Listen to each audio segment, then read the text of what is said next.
台南麻豆文旦种植采收期，农会除了帮助农民收购大果，稳定市场价销，这几档嘛研发各式各样的加工商品，以优雅的谐音号名推出 UR 品牌。同时也个成立生活概念馆，所有的加工品在这里做一个呈现，让消费者就是平常除了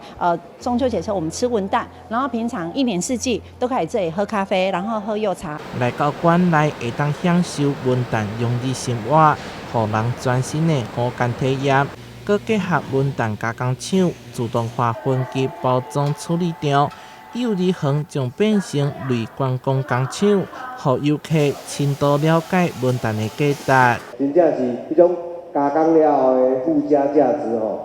都可以感受得到。农业部一直期待所有的农会都能积极发展经济事业，因为大家的用心发展经济事业，才真正的能让农民的收益提升。其实柚子又很耐储放，除中秋节可以吃到双十节，那双十节吃完也可以吃到我们的圣诞节，所以规半以后当简单的遗忘把文旦的经济效益发挥到上大，农会将伫9月初7到初8这2天举办文旦联合展售活动，除了有优惠以外，也阁有农馆游戏和文旦料理教学。台南新闻所在采访报道。